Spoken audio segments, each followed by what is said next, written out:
लेकर आए हैं तेनालीरामा की कहानी, जिसका नाम है अद्भुत कपड़ा, जो लिखित है अंकिता मिश्रा के द्वारा। तो ये देखिए तेनालीराम जी हैं, ठीक है। और अद्भुत कपड़ा जो है कहानी, वो अब हम शुरुआत करते हैं। एक समय की बात है, राजा कृष्णदेव राय विजयनगर में दरबार लगाकर बैठे थे। उसी समय दरबार में एक सुंदर महिला एक बक्सा लेकर आई।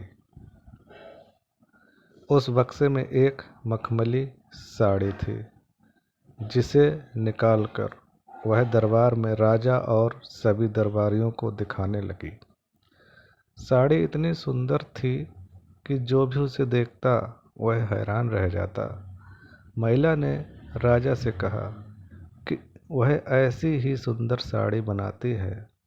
उसके पास कुछ कारीगर हैं जो अपनी गुप्त कलाओं से इस साड़ी की बुनाई करते हैं। उसने राजा से निवेदन किया कि अगर राजा उसे कुछ धन दें तो वह उनके लिए भी ऐसी ही साड़ी बना देगी। राजा कृष्णदेव राय ने महिला की बात मान ली और उसे धन दे दिया। महिला ने साड़ी तैयार करने के लिए 1 साल का समय मांगा। इसके बाद वह महिला साड़ी बुनने वाले अपने कारीगरों के साथ राजा के महल में रहने लगी और साड़ी की बुनाई करने लगी।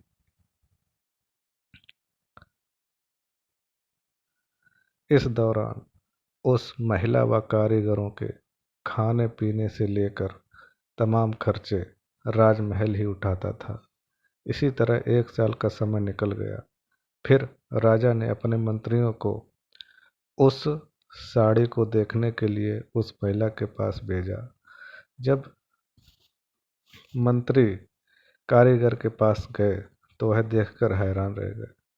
वहाँ 2 कारीगर बिना किसी धागे या कपड़े के कुछ बुन रहे थे। महिला ने बताया कि उसके कारीगर राजा के लिए साड़ी बुन रहे हैं, लेकिन मंत्रियों ने बताया कि उन्हें कोई साड़ी दिखाई नहीं दे रही है। इस पर उस महिला ने कहा कि यह साड़ी सिर्फ वही लोग देख सकते हैं जिनका मन साफ और जीवन में उन्होंने कोई पाप न किया हो।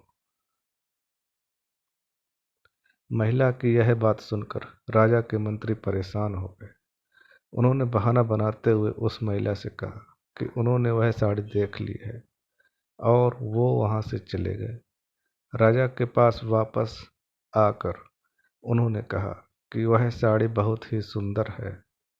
राजा इस बात से काफ़ी खुश हुए। अगले दिन उन्होंने उस महिला को वह साड़ी लेकर दरबार में हाजिर होने का आदेश दिया।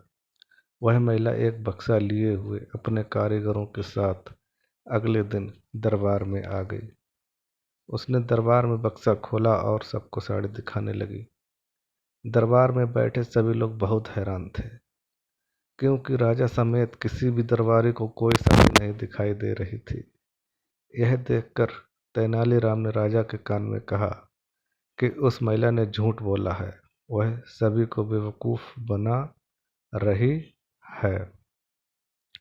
इसके बाद तेनालीराम ने उस महिला से कहा कि उन्हें या दरबार में बैठे किसी भी दरबारी को यह साड़ी दिखाई नहीं दे रही है।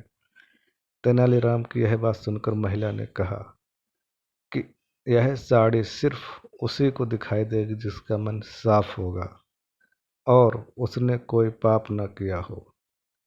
महिला की इस बात को सुनकर तेनालीराम के मन में एक योजना आई। उन्होंने उस महिला से कहा, राजा चाहते हैं कि तुम खुद उस साड़ी को पहनकर दरबार में आओ और सभी को वह साड़ी दिखाओ। तेनालीराम की यह बात सुनकर वह महिला राजा के सामने माफ़ी मांगने लगी।